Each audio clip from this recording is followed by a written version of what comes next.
Paro mopogore nyakora mgajwang medo nyole kotende kod yiero mar jakom makuku matendero ga Africa AUC mano timore odiochieng'no manyoro e piny mar Addis Ababa Ethiopia. Nyakora mgajwang gin moko mochemo kelo ni odiochieng' makawuono e choni mar atile kaka piaro kol pachi live mar ote machuok wantiere kachari adek Ochano no kabini wantiere live Facebook Ramogi TV K Imbri mar SKCL gi Ramogi TV Kenya mbui mar YouTube magi thond weche.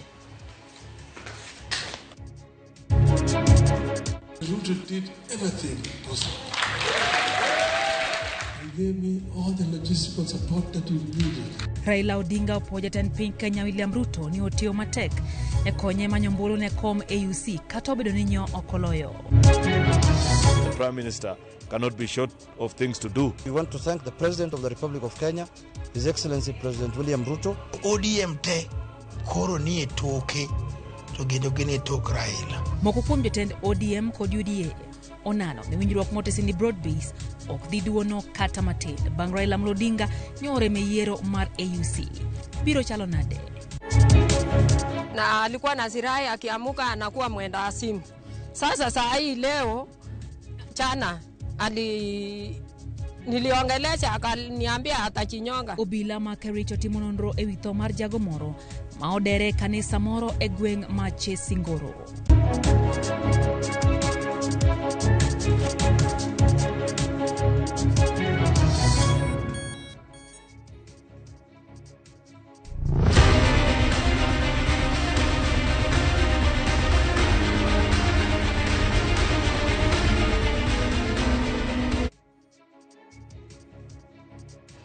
Wan Gilizo Tieno, jaloko marwa nyinga Lydia Okeo. Bang' yiero mar dul matawre ruog pinje Afrika rumo.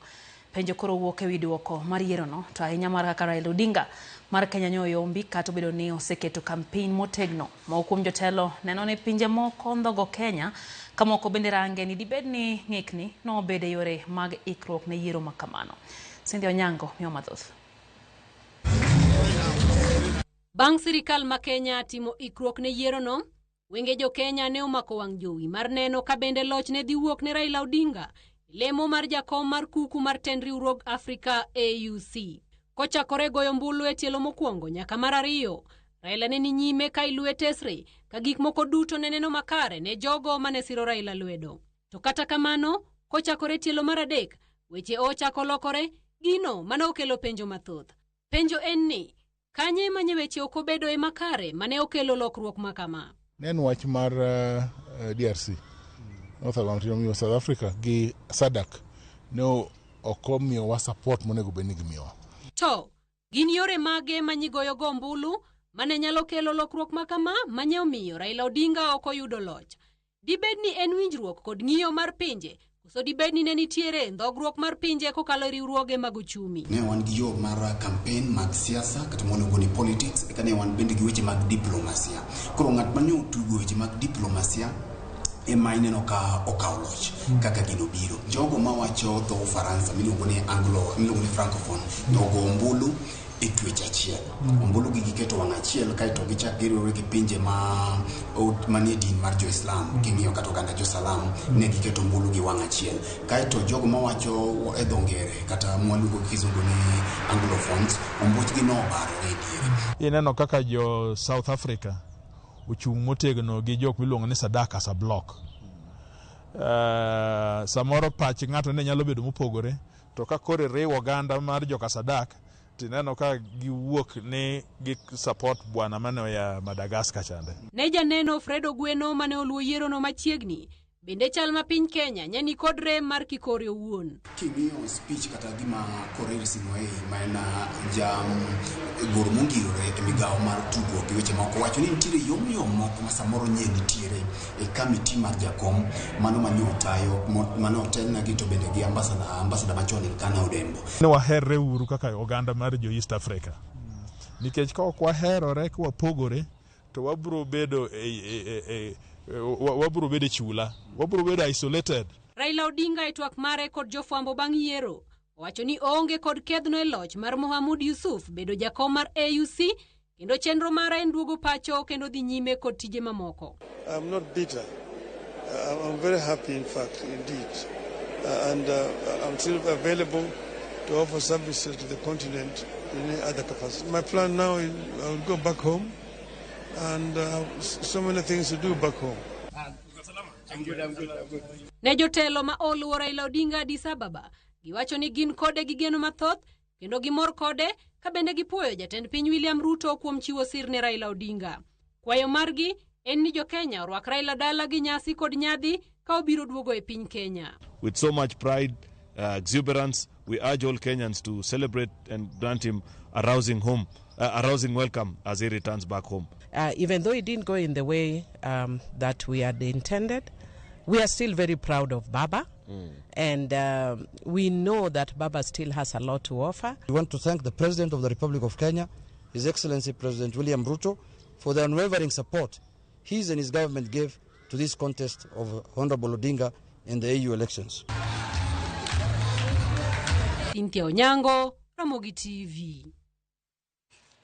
Raila Odinga omako chung' motegno ni opuoyo ting' ma jatend piny Kenya William Ruto nyocha okawe jiwe kendo gone campaign e kom mar AUC. Raila wacho ni Ruto tiyo matek makikse yo mora mora. Korka kore jatend piny Kenya William Ruto to wacho ni kata obedo ni chunye lit ni Raila okoloyo komno omoro gi chia mar Odinga kendo sinani ma osekete kanyo mar kata mar manyo kom makamano. Ne gilose romo mar chiemo kanyakla bang' yiero mar AUC. Ruto singo ni koro giduoge pacho kaka gimakore kanyakla gi Raila Odinga mondo migiri wi oganda jo Kenya kanyakla. George Bati ni giler.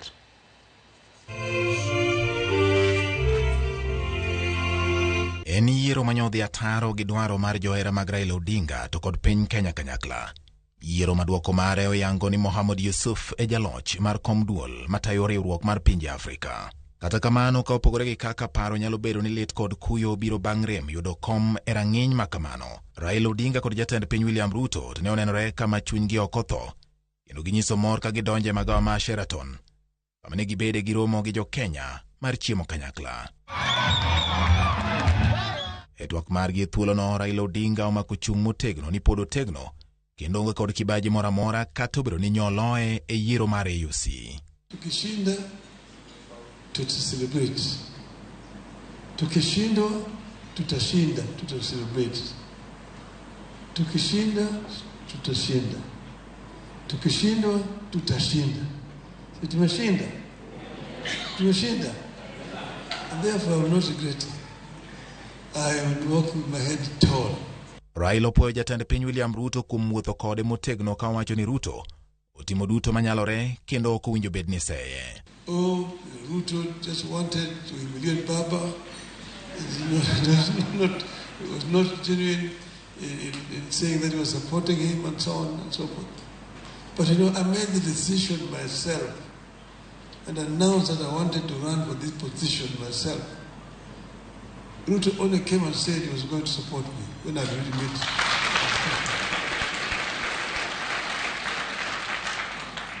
And I want to say that President Ruto did everything possible.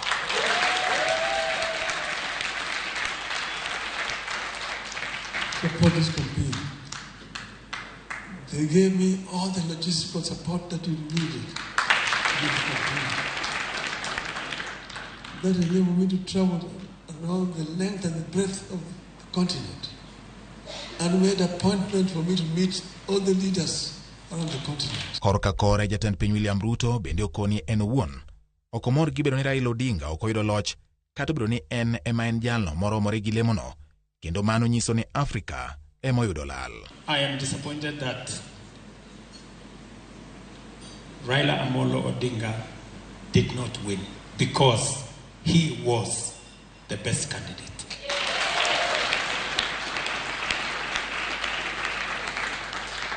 And I have a regret for Africa that they missed an opportunity to be served by the finest. Ruto puoyo Raila Odinga kuom keto sinani e thuolo mare mar campaign ne lemono. Baba made me very proud. He was the best candidate that we could put forward.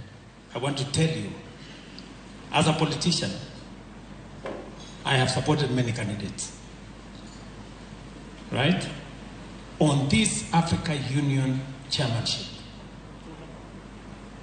Tinga, Baba exceeded all expectations.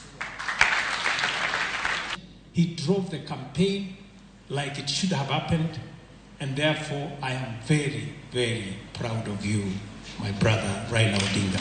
Ewi mano bende Ruto koni koro ichomo tekregi duto e jiwo dongruok mar kelo kanyakla oganda jo Kenya. I am very confident that this moment is going to give birth to yet another moment for us as a country to work together to build a new momentum for Kenya. George Bati, Ramogi TV. Bang' duoko mar yiero mar UC manyo yango japiny Djibouti Mohamud Yusuf kaka jaloch penjo koro dong' ni to Raila Odinga kobire pacho kae odhi kawo lai mane. Bende nitie gino kata geno e kind ODM kod UDA ni sirikal ma Manyuanda biro dhi nyime. Walter Nyambaga miyowa pach moko kuom jotelo kod jolony mathurka.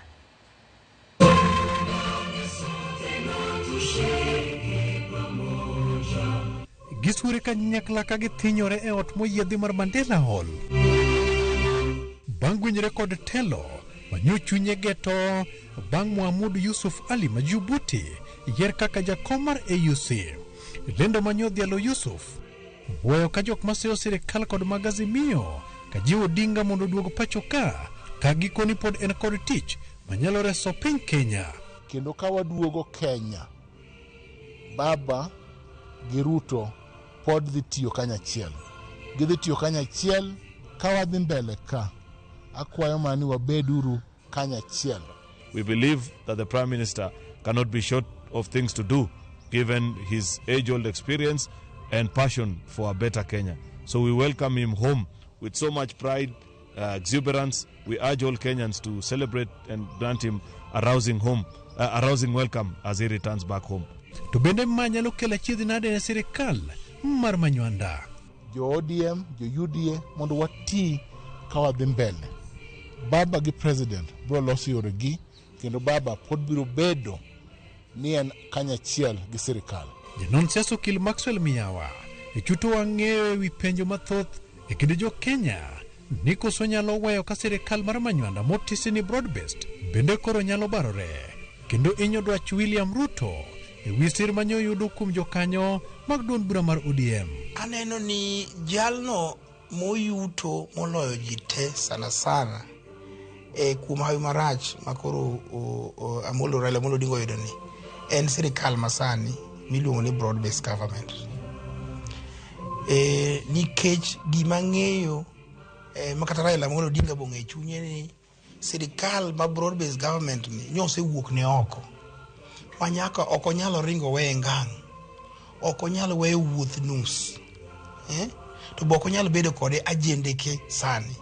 Koro miya wacho ni jalno moyuto moloyo ji te en mana William Ruto ni. Miya wacho ni kaluwore kod kaka Ruto wuotho kod Odinga, Raila dhi bedo kod duol e sirikal kendo inyal medo pod ne lemo ne jok man kode machiegni e kaka yor tego siep ni mar kama nyo sirikal yude sir ma en masa mar Kenya chal ka gima osefualo piendegi e sirikal. Koro en gi support makende kendo support maduong' ka jo ODM te koro ni e toke to gendo gine tok Raila. Kendo gima chielo madhi timre broad based sirikal ka ma Ruto ni en ni koro idhi gwel ji kendo makoro modhuro ka koro iketo sirikal jogo maae bad chama maduong' mar ODM. To start with, we want to thank the President of the Republic of Kenya, His Excellency President William Ruto, for the unwavering support his and his government gave to this contest of Honorable Odinga in the AU elections. Okoni duogo Odinga dhi medo tego sirikal kendo kweyo chuny sirikal ni mar Odinga nyalo kone jogo mondo sir William Ruto.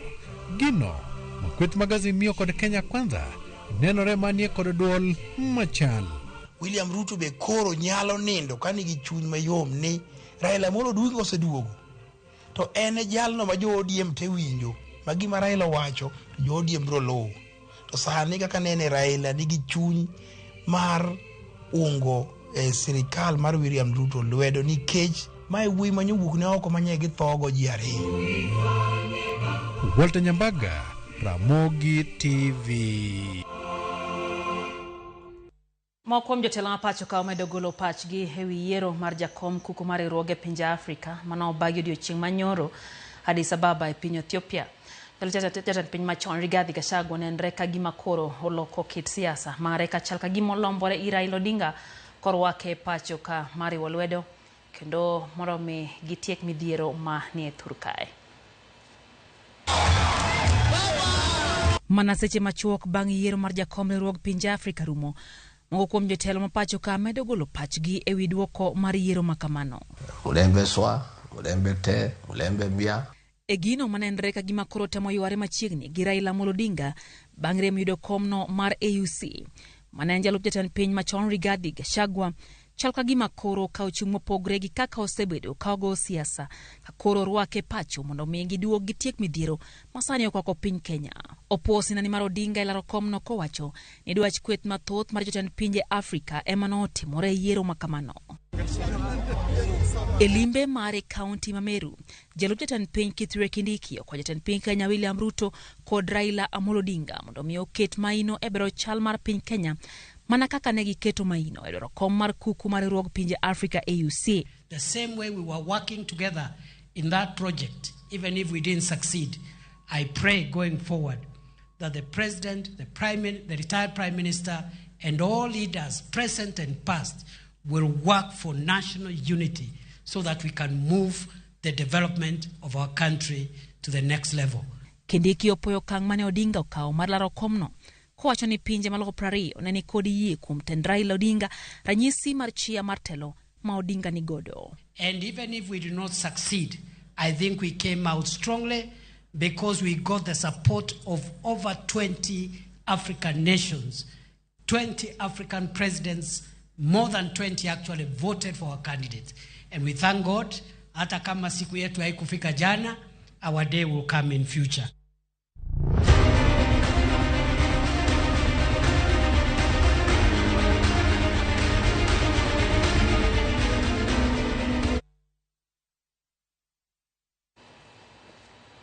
Thuolo maloro kwa ne lemo mar jakom duol matao yiere pacho ka IBC kanyakla kod jokanye duol no koro lor. Komiti mochung' ne kao kwa makamago noloro chenro ma gengeso manyoro bang' yudo kwa mara 1848.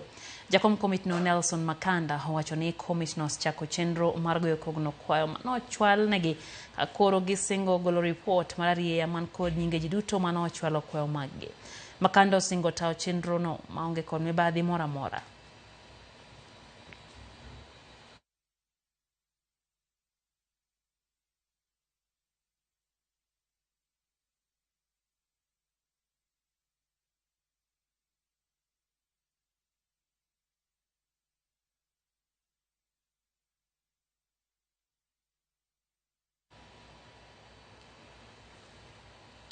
Obila malitein e kaunti ma Kericho chako timo nonro ewi tho mar jago moro ma jahigni 38 ma okao okonge mane yodero ke alwora mar Karlaw mar kanisa AIC ma Chesingoro. Jago no moyang nyinge kaka Hilary Langat mosebedo kaido thieth ne midhiero mar dang'ni mar paro nyo ne mogiko odiochieng' manyoro alwora mar ode kapok nyo kao ngimane oko. Ripota marwa David Abonyo nigiler. Sub county ma Bureti, county ma Kericho, lit koda kuyo okwako anyuola ni bang' wuodgi Hilary Langat kao oko ngimane e yor deruok. Wuodgi ni ma osebedo ka yudo thieth ne midhiero mar dang'ni mar paro ne obwogo mar kao oko ngimane odiochieng' manyoro kane pok oyud ringre ewi yien e alwora mar kanisa mar AIC ma Chesingoro. Kijana yangu alikonjeka tangu 2016 na alikuwa na zirai akiamuka anakuwa mwenda asimu. Sasa saa hii leo jana niliongelesha akaniambia atachinyonga na sikuamini atachinyonga na alichinyonga. Nilipata asubuhi, nilisunguka nikitafuta nikakosa mpaka nikapata kwa miti amechinyonga. Na yeye ni mtoto mmoja yenye nilisaa ako na watoto 3. Alichinyonga kwa poma ya kanisa ambayo nasifika kama Chesingoro AIC. Na tulistukia hiyo kabisa. Hata mimi nilishindwa hata kuamuka kwa sababu huyo ni kijana wetu wa nyumbani, ni kijana wa dadangu. Jokanyo ma kanisa no mane ochungo lemo apoya yango kaka ne giyudo ringre mar Hilary Langat ka bende gikwayo piny owacho mondo ochak chenro mar konyo midhiero mar dangni mar paro. Wa Sunday school walikuja lakini walisema walitangulia kuona syllabus, aliporudi wakaenda kanisa wakafanya Sunday school, wakarudi wakaona mama wao akikuja na akaanza kupiga nduru akisema mtoto wake ameaga. I want to urge the government to introduce mental training, mental and suicidal, anything that can talk in people, to those who can talk to the youth about depression. Depression is real, especially here now the economy is high. Korka kore to kamanda mar obila e sub county Mabureti Benedict Chirchir oyango ne report mar tho mar Hilary Langat ne oter e tesend obila ma late 10 gi Gner gi Victor Langat eka bang'e to apisas mag obila ne ochopo kendo chwalo ringre e kar kano ringre jomonindo ma Kaptet sub county hospital mar timo ne bero kanonro mar yango gima dine mi okaw ngima ne dhi nyime. David Abonyo, Ramogi TV. Daika na para kodo chiko nyakoro mgajong bang sache na midhiambo chendo endatil hero kamano kuom keto Ramogi TV oyo machwok kende waduogi mathoth kikidhi mabor.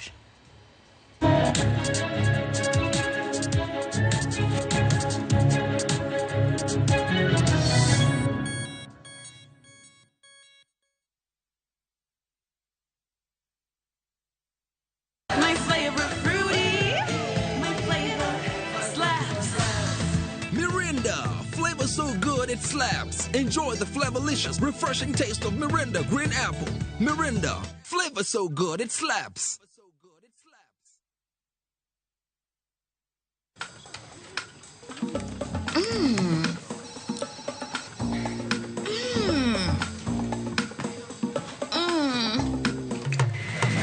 Indulge in the moment.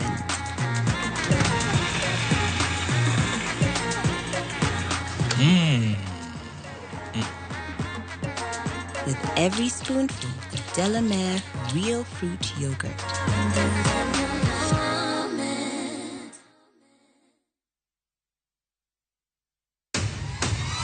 Kanga to timo timbe maundu.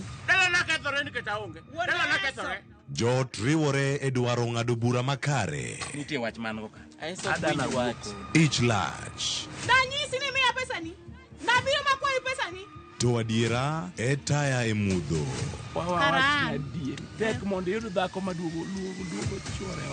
Kata kamano, jowasigu ni machiegni moloyo kaka giparo. Ine miwuoyo kama. To dong ni usolo, nitimo pesa nade gilo? Pesa lo nitimo nade? Hey! Be biro ng'ad bura e yo makare. Ka pesa oserumo, kore kineno ni kore kinyalo duoge dala ka nikech ane maber gi dier dong. E Winam Cinema, Jumapil, saa 2 kod saa 4 otieno. Kik bai.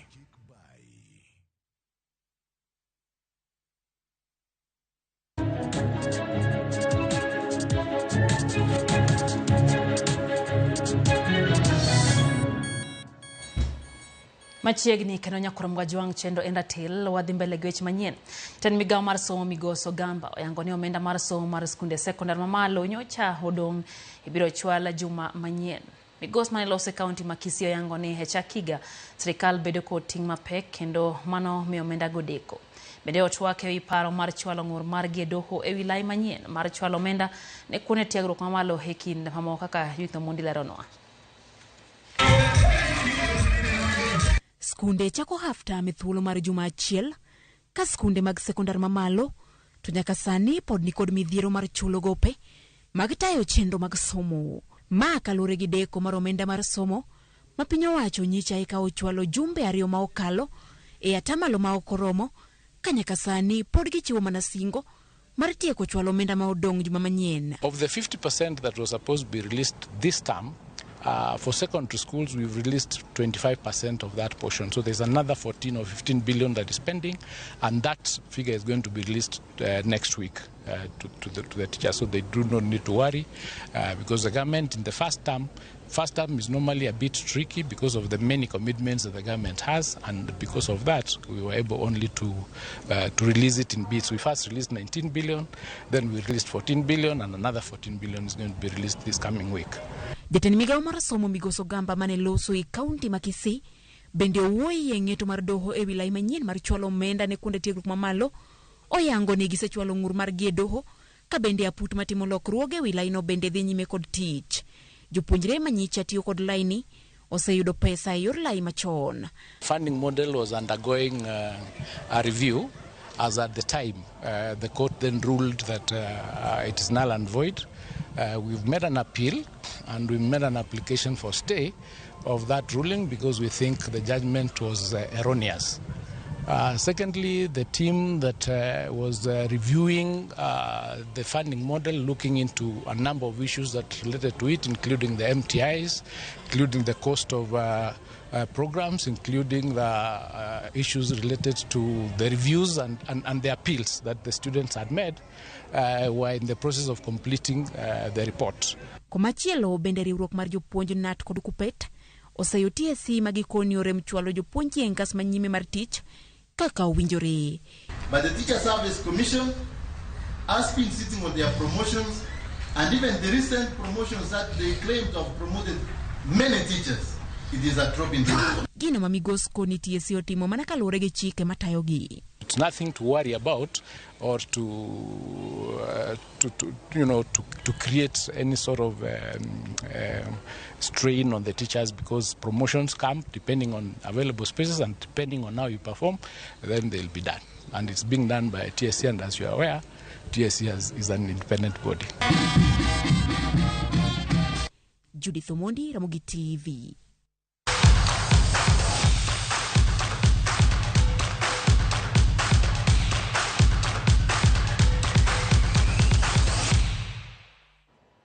Magmag tuke Austin Sikutu anorenye team rugby mar KCBRC e kinde mane team no dhi nyime gi loch e tugo akare tuke auchiel bang' lo team mar Mondis points 53 kwa boro e tuke mag Kenya Cup mano bagiala Mangong Race Course. Lionel Agility no lo ne KCB points 3 mokuongo kapok jatugo Ian Mumbwani lo ne Mondis kendo keto points maromre dakika mar 14.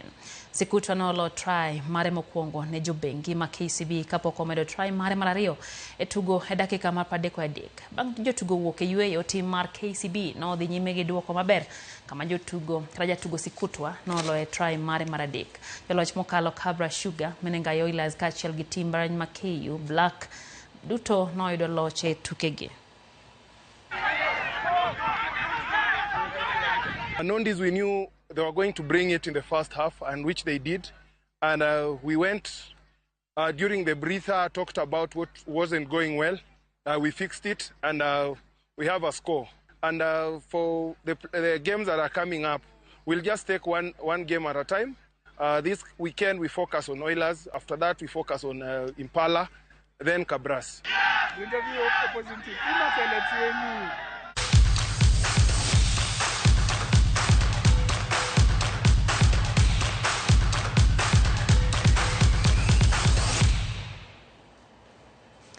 Kanye mwatieke kidieny mokuongo maratil awe thol George Bati gitwak maratil kikidhi maboro sebedo gilizo tieno jaloko marwa nyinga Lydia Okeyo.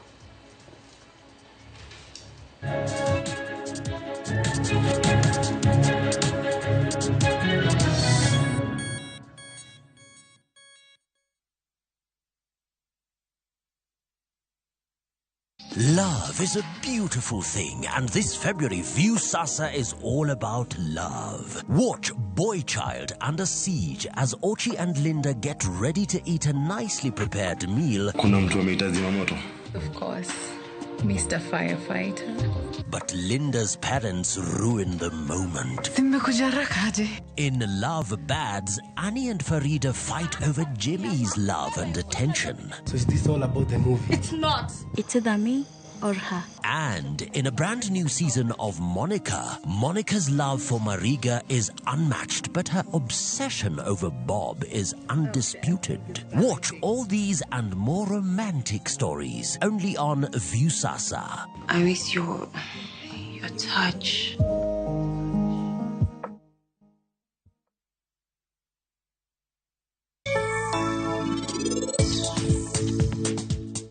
Hey, hi champ. Hi Avinash, I'm very happy. Nikech anachigri Ramogi baba na kae. Inie chunya to kenda product kodi nyaka chien. Omiyo tigoni abro kete ng'uti yo moro maber ahinya. Ok kamae. Anie chuny maraj to product koda. To kendo an kenda anie jaode ma en ohero. Winja nyakwara, Prince en nyathi matin. To Kushi, an ok ahero wang' moro ma en orango godo Raj kae. Indulge in the moment. Every spoonful, Delamere real fruit yogurt.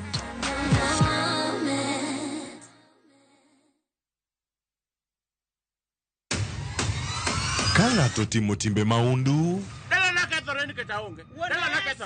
jot riwore e dwaro ng'ado bura makare. Nitie wach mango ka. Adana wach. Ich lach. Danyisi ni miya pesani. Nabiro makwayi pesani. To adiera e taya e mudho. Tek mondo iyud dhako maduogo chwore ot. Kata kamano, jowasigu ni machiegni moloyo kaka giparo. In emi wuoyo kama. To dong ni usolo, nitimo pesa nade gilo? Pesa lo nitimo nade? Be ibiro ng'ad bura e yo makare. Ka pesa oserumo, kore kineno ni kore kinyalo duoge dala ka nikech ane maber gi dhier donge. E Winam Cinema, Jumapil, saa 2 kod saa 4 otieno. Kik bai.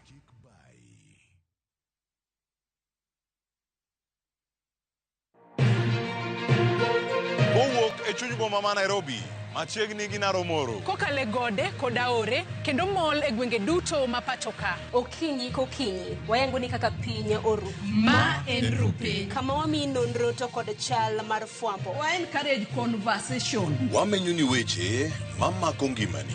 Job restructuring kata state restructuring ok promise ni kiwitu tich ka tili yudo tich ka. Kendo in gi duola e mbaka oromo. Watudre gi reporter marwa ka en Homa Bay, Mombasa, Kisumu, Migori, Kisii. Wabedo gi twak kachiel koda ka jolony weche mopogore opogore. No, wamiyo parliament a lot of authority. To authority no gitiyogo mana mondo konygi. Tudri gi Joyce Oduor, Sharon Ong'ao kod Cleophas Oluoch e chenro mar Rupiny kod Mbaka Oromo. Wuok tich nyaka tich abich, chakre saa 12 okinyi nyaka saa 5 onyango e Ramogi TV.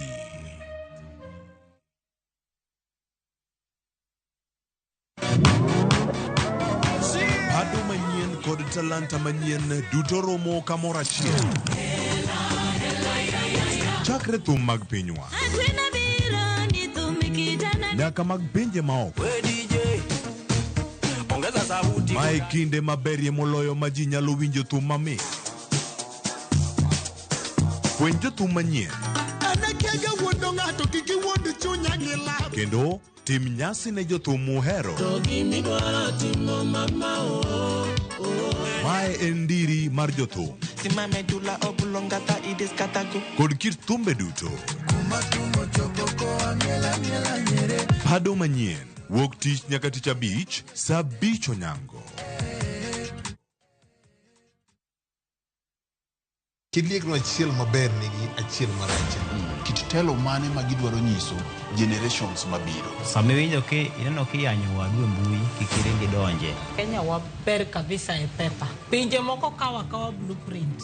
Wanto wandiko ka kanyo to wakete shell. Joma ne nigi lony ka nochako timo gini kendo. Classification mitimo ka. Oyo. Kose yier jotelo, we must allow them to work. Kiwe siasa tenge migo kocha.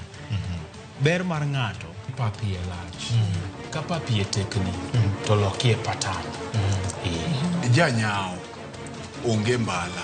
Kama iro dhuolore, mach nyaka bedie. To mantiere ka IBC okadho kolok commissioners. Kaka wanene, wuok tich ka wuok tich, chakre saa 2 okinyi, kik bai.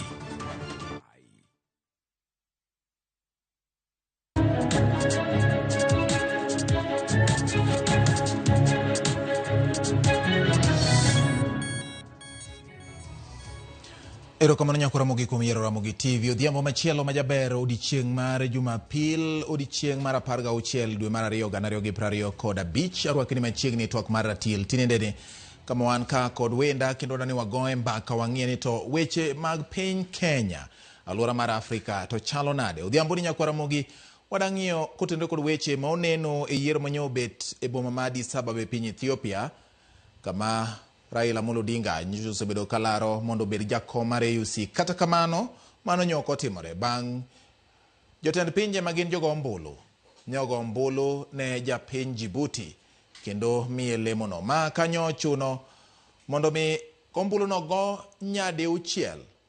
Kanyo duoko mar 6 owuok to Raila Amolo Odinga manyanti kod kwan mar ombulu maromo 22 ka japiny Djibouti Mohamed Yusuf Nyoni tiere kod ombulu maromo 26. Raila Amolo Odinga nyong'ado ni mondo mi owe ng'wejno gi kanyo eka bang'e to koro japiny Djibouti noyudo loch ayanga. Kelowa e penjo ni to piny Kenya ni kama nade? Dipo ni pinje mamoko mag Afrika ok mor ahinya gi piny Kenya. Koso ne en Raila Amolo Odinga owuon emanyo jotend pinjego ok morgo. Ramogi wanang'iyo wechegi giduto. To siasa mar piny Kenya biro chalo nade bang' matimore? Machiegni nyinga en George Bati. An ka kod wenda an kod Frederick Okango Ramogi ma bende ja siasa osebedo kod kinde mokalo kendo osebedo konyiso moko kuom gik matimore maling'ling ji ng'adore yako ji gombaka ji keto weche ratil kaachiel kod wendona machielo en Professor Alfred Omenya bende wan godo kanyo Ramogi. En bende osebedo e weche mag siasa ka kuom thuolo ma ogwarore osebedo koluwo wechegi mar ng'iyo kendo nonogi. Omiyo odhiambo ni Ramogi yena mondo ket ratil kodgi wang'iyo ni to weche chal nade. Machiegni uru e ratil ma kawuono Frederick Okango machiegni ang'eni itito ng'wech wuok mana Kisumo e gogolo gol ing'eno golo gol go gitinde achiel Kisumo nyaka ka gogolo gol iwuoyi malich. Aduoko erokamano gocho nawacho ni nyaka chop nikech wach ni en wach maliet ahinya kendo matek joka wuogi jowa. Erokamano. Aduoko erokamano. Erokamano machiegni Okango. Machiegni nya Professor Alfred.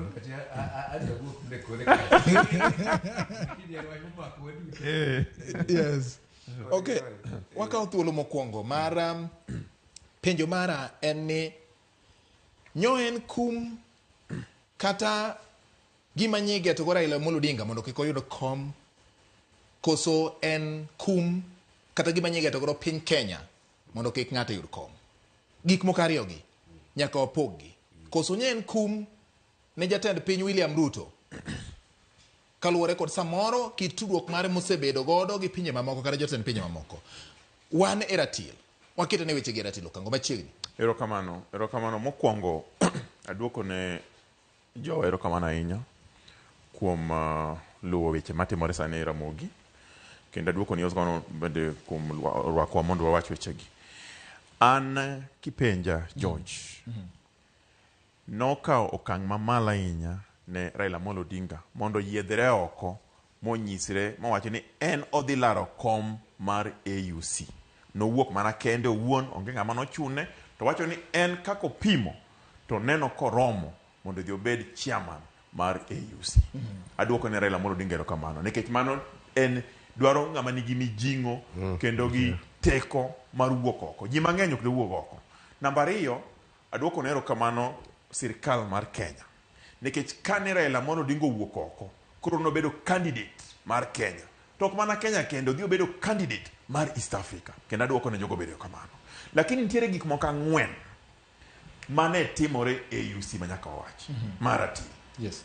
Mokwongo jo Kisumu luongo ni diplomatic engagement. Ere kaka piny Kenya ne luwo wechegi gi oganda mamoko pinje mamoko ineno ECOWAS, SADC, EAC. Ere diplomatic engagement marwa ne romo nade. Namba 2 wan giluongo ni strategic alliance, yani paro maliw mar riwruok gi joma moko. Ere kumwa formo go alliance mondo wang'e ni ka ng'atwa Raila Amolo Odinga ne dhi yudo gini to jomage monego wariworego to jomage monego wasech kuochegi. Namba 3 en giluongo ni vision and leadership. Agenda mar Raila ne mane mano wuok oko jorowere joma mine sustainability gik mano wacho go te. Then mogik iluongo ni geopolitical influence. Nitiere jomiluongo ni superpower, European Union, ang'o ma bende nigi interest. Ere kaka ne wa engage gi. Koro an kipenja ni ng'ama ni kumo. Ok en kum. Ne watemo kaka wanyalo to kanye ma warime. Raila Amolo Odinga an nawuoyo kode. En e spirit mamalo mapok nayudo. Kendo nowacho ni onge gimolal. Wajoloch wate. Nowacho ni en noloe. Kumane jogi otemo, ogike, mane kumane wagike. To kadhi mbele, to nitiere gik mang'eny ma Raila Amolo Odinga nyalo timo. Koro an kipenja, onge ng'amo kum, onge ng'amo hinyore, onge ng'amo loyo, onge ng'amo lo, wano joloch wate. Nikech ere ng'ama ne wuok oko East Africa ka, mane wacho ni bende ni oromo odhi bedo AUC chair. Ma Raila Amolo Odinga ne dhi piemgo. Raila Amolo Odinga nowuok mana kende. to kadipo ni ne nitiere gimoro dhi marach mane ok timo en lesson mwalan nitiere ndalo mabiro mabere ng'at moro biro wuok kendo to wabiro learn from kanyo. Kichako ndalo Amina nitie makosa mane watimo, makosa mane watim ndalo Amina ka ang'eyo ni nokotim ndalo Raila ni. Mano tim ndalo Raila ni ok bi tim kendo ka nafas moro wuok kendo. Koro an aduoko na jogero kamano te gimwalem man Raila Amolo Odinga obed gi mijingo no, obed gi teko no, nikech mbele ka bati anta nyisi adieri madong ratil mbele ka gik mang'eny biro timore chakre dweni biro timore. Profesa, pach kata weche mowuok e dho Kang'o dwa pogore gi andika moro mane chwale mbui. Achiel kuom yore mag tudruok mag oganda e pacho ka kata e lony manyasani mawacho ni gido jo Kenya moko mawacho ni chal ka gima joma ne wacho ni kata joma ne odwa nyiso mor ni gino kodhi kaka ne samoro jomoko paro ne jomoko seyogi ni gin jomiluongo ni patriotic gi dho ngere jomoko ohero pinygi to ni ndiko ni ere kaka iwacho ni ihero piny to jok ma itemo dhir kata joma dhiro jomoko to gin ma winjo bende gin jok moko ohero pinygi to okang' wacho ni onge ng'ama ikumo ka okum Kenya, okum William Ruto, okum Raila Odinga. In iwuon Professor Alfred gino king'e George, aparo ni ayiegi wacho okang' kendo aduoko erokamano maduong' ni Jaramogi nikech imiya nafas mondo apim nigi pacha. Yes. Nikech pacha an kaka ng'e gini nitie weche kama manyaka wang'e matut. Mokwongo king'iyo pattern mar Amina Mohamed kano piem gi Musa Faki mowuok ni ing'e ni king'i pattern no en exactly the same pattern mar Raila. Nogo kura round auchiel round mar auchiel Amina nigi 25 votes to Musa Faki nigi 27 to kalure gi chik mar kura AUC the person with the lower vote nyaka luar kitamri to that's another problem, constitutional problem. Yes. But Amina no work at that stage. Tasenge kura no ki kucha Amina no gi kuch Raila nitie pattern nitie kaka gichalo. The first two candidates no work. Amina dongi Faki gide kamano 22 27 giombre gi kura ria dek. Mano wach mokwongo madwa kete e mesa kae. Wach mar ariyo manyaka wang'i anasetiyo gi African Union and I was in charge of climate change yakanyo. Yes. Gima African Union, whether we like it or not, is dominated the other regional economic blocks. Oweyo SADC or English speaking economic blocks. That is a fact. East African community is very weak. The African Union. SADC bende they are there, lakini they are not that strong. Jokmo dominate African Union and ECOWAS and the Sahel region and the region Arab North.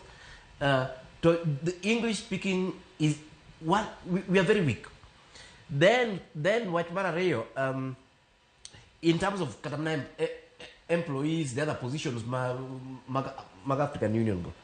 Chakre African Union Commission be established. Only Dlamini Zuma ngata chiel kende from English speaking. More South Africa. Mano kende jaw President Zuma. Mano se be chairman from this English speaking Africa. Only one. Chakre ne OAU collapse. But AU be established. But AU commission okay. These people have been from West Africa, they've been from Arab North, and these are things we cannot actually put under the table. Okay. Mara Day, beyond that, King also in other places, even within the UN system, we are very weak. Mamai is what brings me to my point. Yes. And Nakete Mbubende also, what lessons are we learning? What lessons are we learning? Nike gimatemre. As far as I'm concerned, kocho okangose wachogini. Kaki go siasa man diplomacy, especially Africa.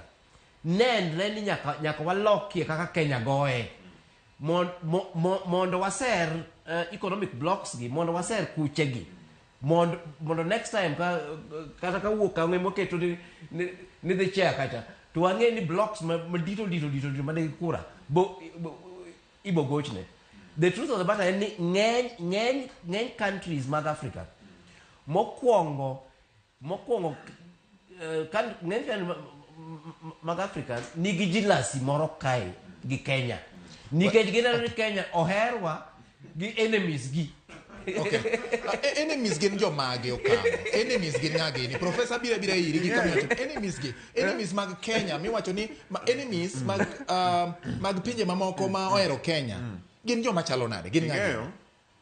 Gimo mi ahero professor olieko wachni e yo maler.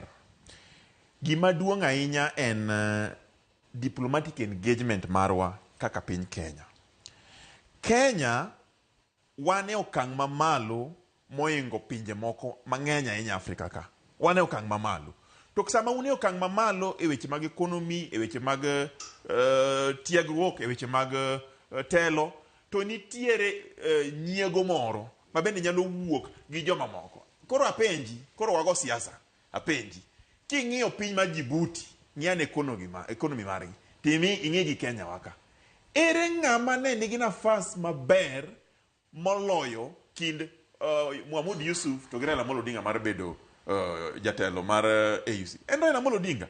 Emomiyo Ruto nowacho kucho niya, Afrika owito nafas mar yudo jatelo mar AUC malong'o mong'ith motiegore mong'eyo weche machando Afrika. To mano osedhi pi osepukore ok dwa jowo. Ipenjo ni to wasike wagi gin ng'a ma professor wacho anabro nyisi. Yes. King'iyo weche mag ekonomi, gik mwa export, mwa import, kaka wa engage pinje moko maoko, to gi kaka pinje moko mag Afrika be engage gi, kanye ma usigu wuoke. Tiende nitiere gik moko watimo maber ahinya, ma ok ne nyal miwa nafas mondo wamed timogi, nikech en competition. En competition. African Union politics. En politics mani okang' mamalo. Emomiyo nakwano gik moko ang'wen. Diplomatic engagement, strategic alliance, vision and leadership, to gi geopolitical influence. Koro wang'i geopolitical influence. Nitiere superpowers ma gin gi trade koro gi engage gi pinje moko e Afrika ka. To ging'iyo ni ng'ama ka giketo kacha be ginyalo rocho, ginyalo choro, ginyalo keto kama chalo ng'ama tugo chess. Ging'iyo. Koro wasigu gin jogo pinje moko ma ok da yie no mondo awach wasigu ka, to gin pinje ma gin ging'iyo ni ere kuma gi compete gi Kenya mondo gilo Kenya. Iwinjo? Mage wasigu. Ok en sigu marach, en sigu mar lorruok. Namba 2, Bati, an kipenja, ayie gi gima prof wacho. Ng'eni prof osomo gigi kendo ng'egi.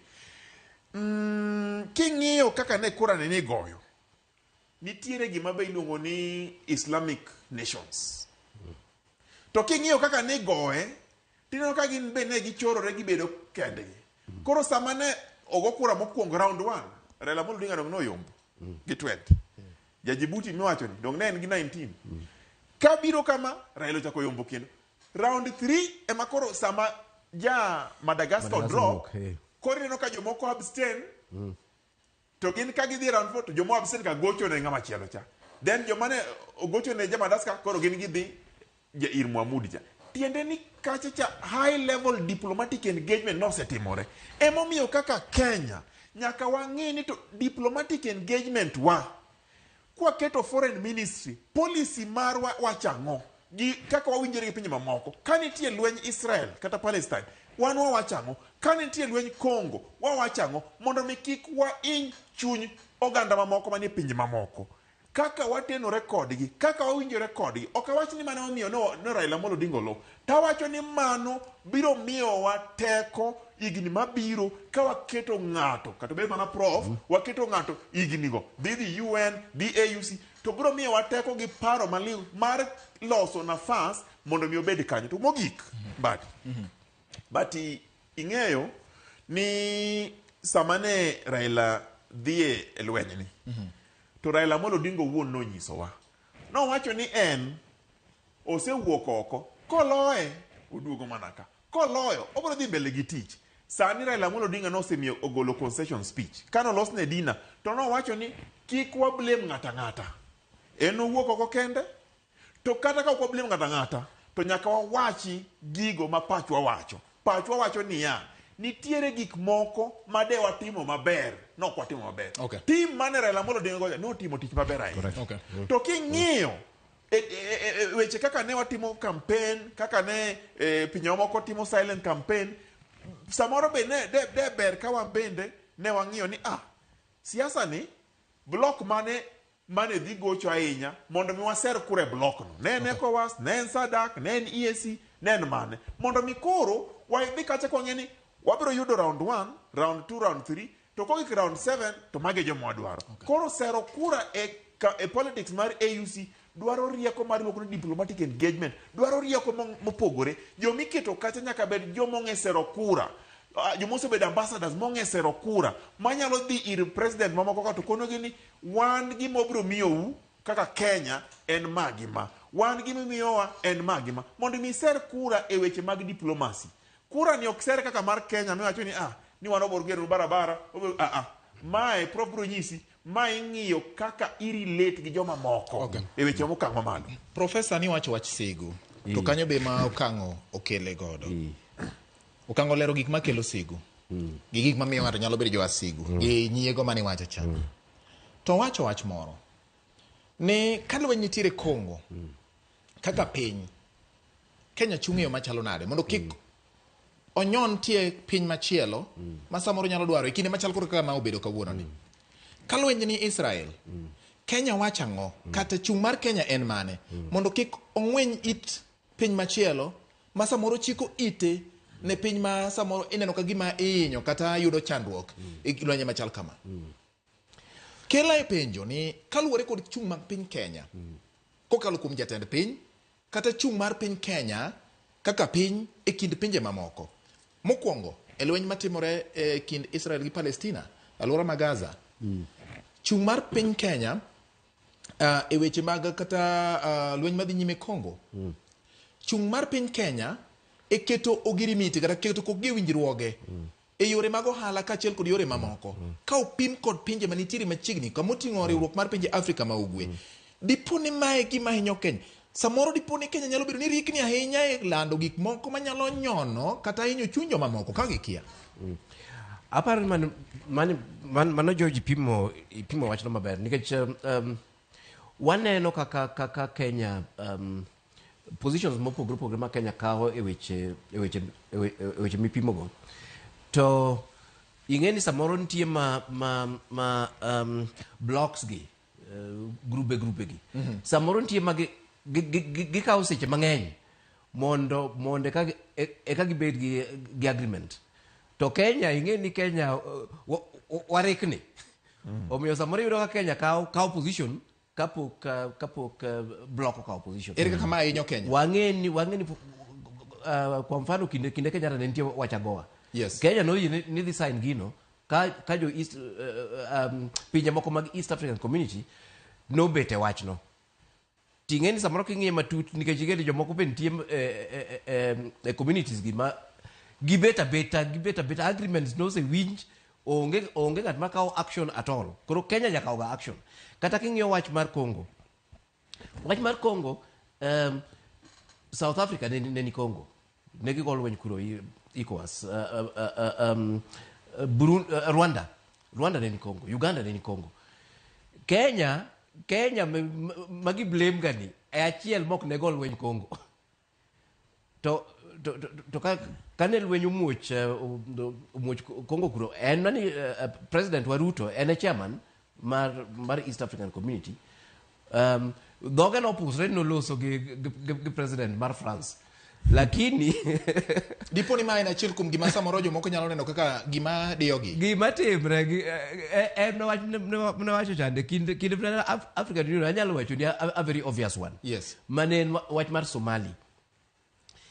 Gino kane obedo discussed African Union, jatend Uganda nokawo patik mar loso gi jotend piny ni en kende monyalo keto kwe. Somali nikech ojalweny. to mar ariyo kinde go ne wacho weche mag climate change gi weche makamago Mele Zenawi ma Ethiopia bende ne gwendre kod Museveni no obe onyal lwenyo nyalo keto kwe kanyo to mago neighbors ne mane gore. Yes. To kan ing'i jogi gimomiyo ne giwacho kamano nikech ne ging'e ni demokrasia mag pinje gi were questionable. Kenya ka ibn watim election on time and so on. Bochopo kama koro Kenya wacho ni wan mwawinjo pek mar lweny matimre kaini. Ba Kibaki owacho ni army wa the Ethiopia the Somalia. Ting'eni mano gima kane waketo ni nyaka jibet gi winjruok economic block kata nyaka bet gi winjruok African Union dako timre. Omiyo gini kwa ng'iyo ok en wach mayot, ok en ni warit mondo decisions obed jogo bedgo jok moko tie moko bet gi decision nikech ging'iye kaka gino bokonyo gi giwegi. Emomiyo wach sigu ni nyaka wang'i kendo wajok Kenya nyaka wabed gi rieko mana miwacho Biblia chande. Nikech kitime election ni every 5 years itime election to election ni kitime ng'ata nyalo yombo. Mano gima timre ga e Africa kakanye. Kata mna South Africa ok nyal. Wang'e ni South Africa election kitimo to ANC yombo. Uganda kaya kiani ng'at mane manyalo ga paro ni ginyalo lo Museveni. Kata mna neighbor wa Tanzania kai CCM. Moko mar up north gito kinde mne gitimo election mogik wakiane timre karango. Omiyo gik moko tima beyo matimre Kenya kae. Makata jok moko magoga koko kanyogo. Samwe chung ka jo Kenya. Nitie gimomiyo nyiego betie e Kenya ka nitie gik mabeyo matimre Kenya kae. To mana kaka okang'wa chande wabende kaka economy maduong' kae one in between ni jogi nigi nyiego but at the same time udwa ni mondo ji duto oendelea kata mna integration mar East African community kae nitie protocol ma Tanzania otamre sani nyaka sani from ang'omo gitamore ang'omo almost 20 years nikech koponi including advisory mar UN ni yeru economic block mubetie Sadak nitie gik ma neighbors wa otamre throughout kai kata kwago lweny ni to aneno no okwachopo kuma ne waparo chande nyaka wabed wapim ni nitie samoro mabok nyalre nikech ka gengi go ng'eny mohingo jok mabi support gi. In fact, jok mamiyo support tin nikech ng'eny jok mang'iwa ng'eny jok ka rito mana to jo Kenya gisungre stability o ka gibedo gi military rule there is rule of law anybody can win elections there there are freedoms the economy is growing and so on emna kai emasa moro ka kech kawa matin to waparo ni we are the worst country. Kenya is one of the best countries in this continent. Kata mna sani kinde Ruto ni to miyo nyaka wapar ni in this situation ere ka wabogo siasa ni to still mana kaka wachande en diplomatic engagement ok wanyalo wuok economic blocks gi nyaka wanene kaka wanyalo tiyo ga agenda gigo kata ka agenda no dimos to atiatia kod nikech samori biro gi ideas moko mabeyo kabisa to jogene koro giparo ni giriek moingo giparo ni gin special giparo ni gin Nyasaye no yiero gi and so on and so forth to kochope president is even worse. In fact, last election, Maramino, Uganda abstained. Neighbor Wakai. We should have been our first supporter. Why do you think? Because Katamana Nyoro, you cannot say Nini Tire Nikara neighbor Wanoko abstaining. No Kwangeni County Manimano. We can't tell. You can't tell. Yeah. Manisoni enango makuru nyaka Kenya nyaka kete kanye nikech ka nyiego moro sebet ni ineno rika gima ine nyathi maduong' kana nyathi moher maideso kata ine nyathi makore wacho ni wi ni malo. Esa moro jog imanyo ka kiduong' ang'o ma Kenya nyaka tim okang'o wacho gimoro ni imbicha kinoe professor ni diplomatic engagement nyiso ni tudruok e kind piny Kenya gi pinje mamoko obed pinje ma Elibamba manitiere machiegni kode ma gin godo e kweth achiel mar East African Community kata pinje mamoko ma bende nigi oko ma Kenya nigodo gi tudruok machiel kachiel obed e yore mag ohala kata weche mag siasa.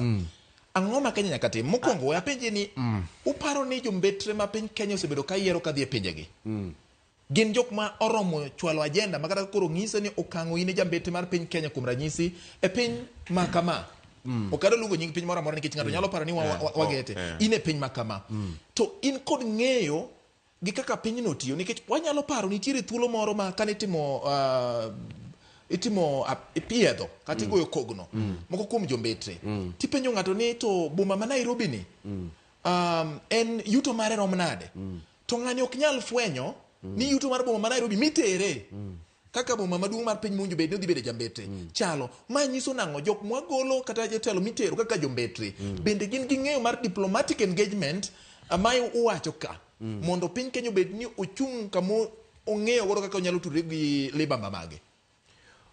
Wach mar adier nikech naneno wechego kata kinde mne watimo tijewa mag climate change nikech an naketo structure mar timo negotiation mar African Union. Yes. To kaka ne watime in fact kaluwore gi wach mokang' wacho diplomatic engagement gima ne watimo nikech ne waneno ni kane wadhi negotiate global space to ni lowa marach as Kenya and even as Africa. Koro gima ne wacho ni waket structure moro ma ji nyalo bet gi winjruok. Koro ne kaka negotiation ne time gi in the regions mokwongo itime gi regions gi blocks and so on, then gini biro STC the ministerial to kabiro ministerial gik ma technical go and we had agreed ni gini oborotate Algeria make ko wuok Algeria to odhi Botswana ko Botswana to biro koni to ne gimora mora ma jogi osewinjre is final jomage these ministers regions regions gimoro gi end final kata unu neno ni you follow a different path and then ne waketo committee mar president ni was committee of African heads of state on climate change. Makibaki was a member actually ne gin 11 members gima ne wawinjre kendo ni jok ma jogios gima kagi se winjre at that local level koro gibiro the presidents will pick those things and give details to the sovereignty. By the time majogi giloso kagin giwacho details kalure gi dwaro gi mag piny gi to ging'iyo ni Africa to ne wawinjre nade to gima timre en ni in most of these places kata jo mag jo diplomacy gikian wase winjre nade ECOWAS to wase winjre nade to Uganda winjre nade to joko winjre nade iyudo ka odhiambo menya dhi kacha adhi wacho gik ma make sense kabisa kalure gi book kenda wacho gik ma make sense kalure gi dwach Kenya to meanwhile okapenjre to jok moko giduto why are they holding this position and then how do you then start influencing that position nikech gima nyaka wach ni kendo George Okangoya also knows influencing African presidents or any president for that matter is no joke. A president is a sovereign, he represents a sovereign country and they have interests and they've got interests also. The best that can be done at that level, you use these platforms to harmonize those influences. Kasadik was sending that letter. I'm telling you, no president of SADC was bound by that nonsense. Magi the White Secretariat. The White Secretariat that will make this support. But meanwhile, those bigger levels, majority of the presidents will actually follow them. Okay. Just as good behavior. Nothing obligates them to follow them because each country is sovereign. Okay. Each country can vote whichever way they want, regardless. Okay. But meanwhile, Serokura, Dongenawan Gimwencha, African Union, Dongenodonjo as deputy. Why? It was easier for us, the big picture there, it was easier for us to do the horse trading, and then of course this was also a seasoned diplomat. Okay. Okay, Okango. Gimoro profotel orieko kan mameta ina. Ineno. Ipenyo ndio jombetre wagi. Yes. Bedi ni ging'eyo weche madhi mbele kata samo orgi kucho mondo giser kura in advance. Kata kok sero kura kende mondo gibed gi miluongo ni influence mondo gibed ni ginyalo tudore gi jokayo ma nyiso dwaro mar piny Kenya. Ayie. Kori winjo. Wan gi miluongo ni Kenya foreign policy. Yes. Kenya foreign policy king'iyo bene ginuoye mana iga mokalo cha. Nitiere environment and climate change diplomacy, nitiere economic diplomacy, nitiere peace and security diplomacy. Gin gik mang'eny. Science and technology diplomacy. Kinyo gigo te. sama itero ng'ato mondo dhi obede kom kaka AUC chair kacha gigi te biro into play to pinje ka ng'iyo niya ere kaka ng'at mikelo maya Kenya ni obro influence decision mag environment and climate change e pinywa gi decision mag ime kacha ka en jatelo koro ka uketo ng'amo tiegore malong'o mong'eyo manyalo kelo weche jombetre ne rais nyiso ni piny X gin kaka pimogi gin gibo dwaro kama koro kwadhi sero kochgi wanyisi gima kama to ok de yudre ok awach ni mane gima notimore tan alieko ni iparo ni en both makene possible number 2 nyaka wang'e ni to jatend piny samo yudo wechegi to ere kam samo dhi limbe to nyiso jokang'o mondo mi wasero kura gini en mana engagement na diplomacy mowacho ka onge engagement ma intense gi jombetre motegno motiegore to gi weche ma ilieko mowacho ni wadhi kucho wayudo ka weche makama tikelo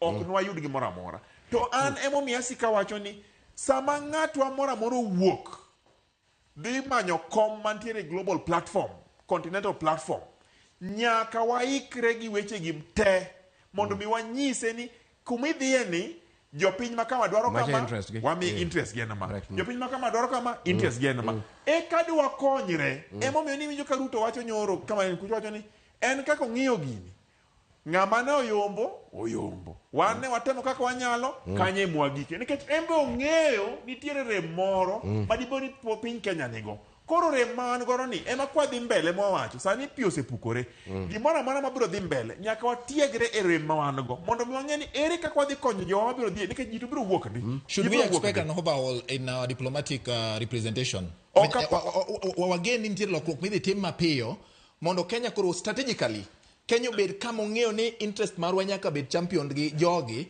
to jogi be nyaka bed jok motiegore kendo mane gilony be waneno ka nitiere lokruok midhi time mbetre mar piny Kenya pinje maoko mondo chakrie weche gi koso en na gima wacho ni pi osepukore ok apar nitie gima kata an ka be nachiwo advice ok apar ni mano gima agent nikech king'iye mana kaka okang' wacho kochopo diplomacy ok en na positions mar AU kende diplomacy okawo gik mang'eny kendo nitie kata pinje moko ma oko ma outside of AUC wan gi East African Community kae wan gi those peace and security things wan gi investments wan gi China Africa relations and so on to gima duong' mwawacho en ni jombetre mwaoro oko onego bed ni gin jok mawinjo diplomacy go matut kibeta josiasa makawaida waseno ka josiasa mimiyo lemo gi okang'o ini jasiasa professor Menya ung'eyo josiasa ma samoro ng'ato ne ogo campaign gi jotelo moyudo loch kata ne osiep jatelo manitiere telo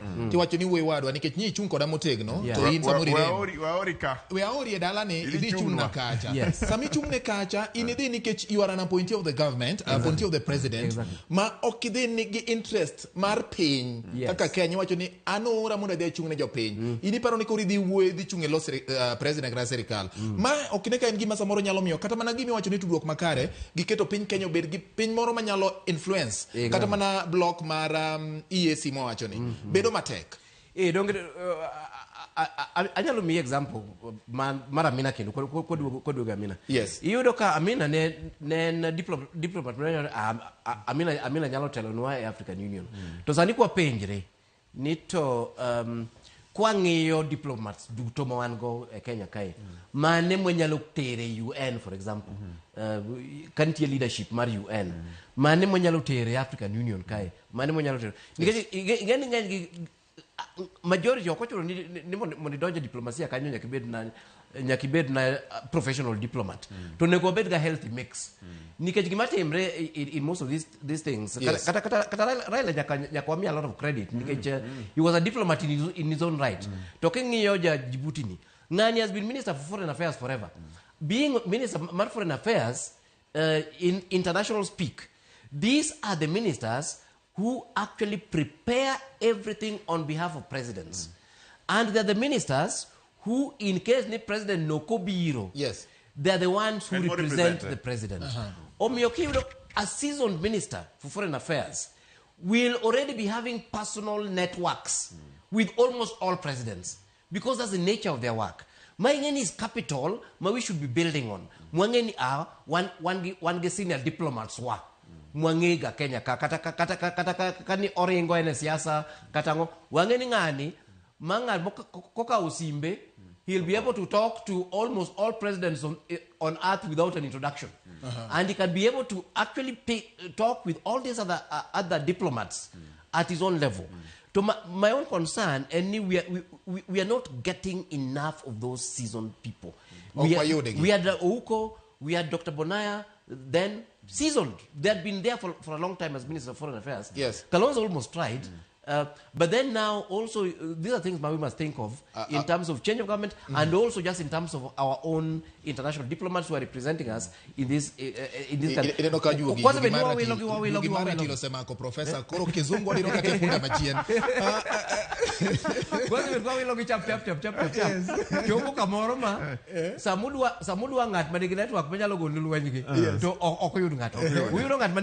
one place, lakini kocho pe siasa mar diplomasia no to onge. Okay. Yeah. Piny ringo sipidi. Weche bende ng'eny. Kenya samoro nyalo wacho ni kuom ma nyiego no betie. To samoro be Kenya pok otimo maber, samoro nyiso no chung kar kende. Waduoga ne e pacho ka. Jotelo manodhi Addis Ababa, Ethiopia. Uduogi wach jatend piny William Ruto koni omor gi Raila ahinya kaka notimo campaign. Raila bende wacho ni kik kucha Ruto nochung' koda nyaka thuolo mogik.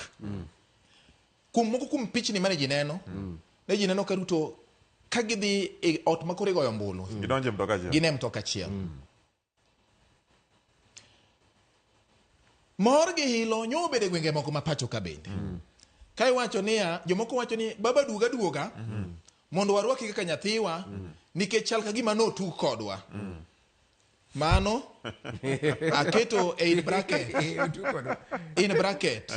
Jomoko wacho ni baba duoga mondo igorinwa gi sirikand ni odhi kodwa marach ohinyowa. Piny dhi bedo kanye. Siasa ma Kenya dhi chalo nade okango bang' duogo mar Raila kaachiel kod William Ruto ma pod nitiere piny Ethiopia kaachiel kod gik ma jopiny giwegi temo soko nikech kinde moko Raila Amolo Odinga nowacho kalieko ni nabedo kamoro to uluonga awinjo duondu omiya biro koponi oganda osaso it Raila gi luong to nyalo duogo kendo yo machielo. Yes. We mona nyisi. Na winjo kaka Ruto wuoyo. Yes. Owacho ni en omor gi Raila masidan. Kendo gima ne Raila otimo no more kabisa. To wacho ni kura ni to nolowa. To ne watemo kaka wanyalo. Tachaka winjo gima Raila Amolo Odinga wacho. Raila wacho ni an nawuok oko kenda kaka Raila Amolo Odinga. Tawacho na adhi manyo kura mar AUC chairman. Ruto biro mana supporta. Nikech Ruto be nigi kura kacha. Koro nyaka no supporta kaka ng'ama ya e piny mar Kenya. Tene jatend piny. Mana adieri makende. To mondo nyisi adieri makende bati. Yes. Kenya ka be wan gi siasa mamaru. Raila wacho ga ni nikitwantaitika. Yani ko luonge to biro. We mona nyisi. Jopiny mane wacho onge joma ng'eny ahinya ne di gomba ahinya mondo Raila Amolo Odinga obed chairman mar AUC. Nikech Raila Amolo Odinga osechung president Kenya ka. To onge di chieng mose yiere kaka president. Moko se loyo, moko se loye. Mana dieri makende. To ne je supporters ge kaka wan ne mor ni obed kata AUC kacha mondo bo konye Afrika gi rieko mengo. Okobedo, udwatimo nang'o. Kore mo wacho niya, jo Kenya wacho ni baba onge gimolal. Duoga. Mondo ikonywa. Onge gimolal. Mondo kedgi. Duoga ka. Duog mondo ikonywa ikedgi. Mondo walos gigi. To gima timore en niya, nyaka wachak reform institutions. Another nyisi ni gima timore okan prophet abro nyisi. Yes. Mbele ka.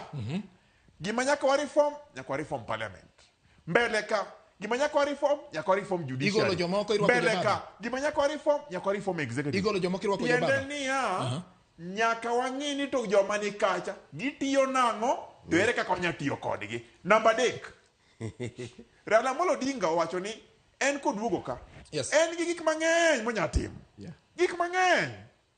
E ang'o ma mono Raila Amolo Odinga duoga mos kaka wadwa warwake. Kendo wabiro rwake malong'o ahinya. Obit wanyine baba. Karibu nyumbani. Koro ka miwa mana direction. Direction ne mwarito bati. Direction ne mwarito. Iwinja. Ema wacho waseluogi seitika bia. Okay. Gima duong' mogik en ni jopiny duogo Raila Amolo Odinga Kenya ka dhi konyowa nang'o. Dibeni obiro duoko mogo piny ka mano kare. Obiro duoko school fee piny mano kare. Obiro kelo pesa ofuko mano kare. Ok wacho ni Ruto ok dhi. Mano gima ok wadwa sani. Wan kaka supporters mag Raila Amolo Odinga. Okay. Wang'eye kendo wang'eye matut. Okay. Gima wadwa ni mondo duogi nikech en gi nafas mar konyo Kenya. Baba, duogi kony Kenya. Mano dhok mane en jatend piny Rigathi Gachagua wacho kawuono ni Afrika ne dwari to Nyasaye ni ber mondo kik yude gi thuolo ni. Duoko miyudo muwuok no okonyowa nikech ma in gi thuolo machielo mar fixing our nation. Nyiso ni in gi thuolo mar rieyo weche madhi e Kenya ka. Nyiso nang'o Professor Omenya ka watieko. Akwatieko kwang'i agwambo osebet Kenya ka go siasa. Yes. Kendo osebet ka tiyo tije mopogore e piny Kenya ka. Samoro ka piny bagni chakre na wach multi party chon kucha ba gidonje sirikal Kibaki ni ba kayande weche tek sirikal Kenyatta kae. Omiyo agwambo osebet jatelo ma has been anyalo wacho ni dynamic depending on the situation. An ka ng'iye kama Kenya orieye in the next 2 years, Kenya is thoroughly exciting. Wakia. We don't know. Nikech pressure work, siasa se lokre, jok mana Rigathi deputy president 6 months ago, now he's not there. Yes, was ODM party wa winyo ni Azimio. One majority to put what I'm going to do. No, calling Raila Benedict is exciting. What he says that the number of unknowns, are so many. Unknowns.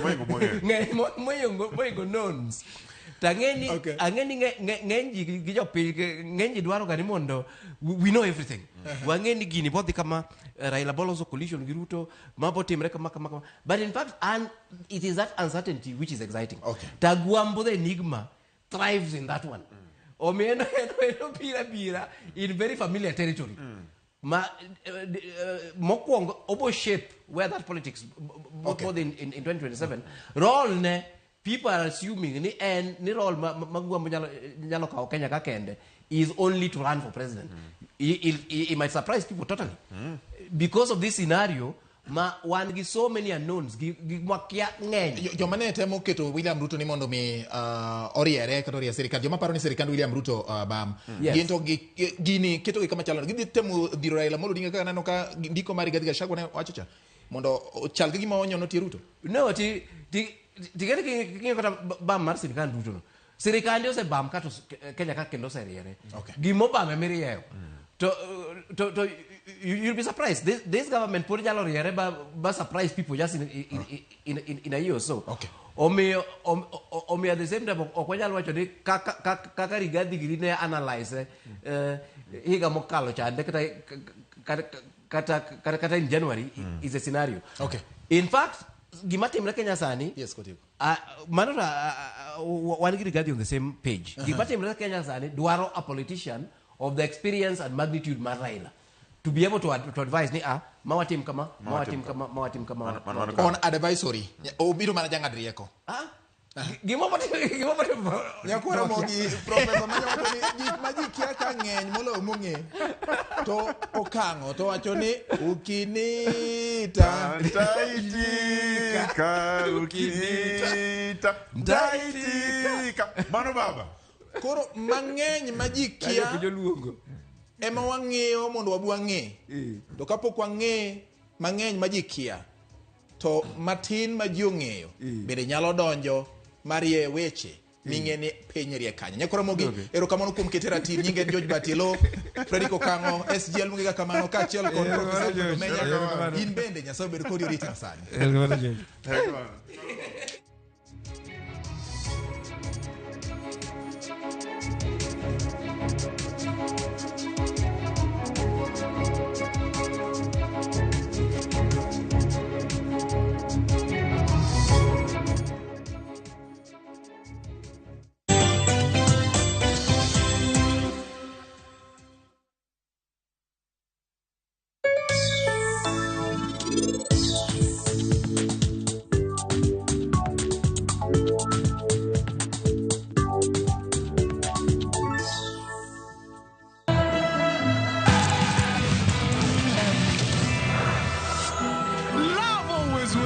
open or deposit into a KCB Gold Savings account and stand a chance to win. Revisha and feel the roar. Valentine's en chieng' hera lilo en yo mane maber mogik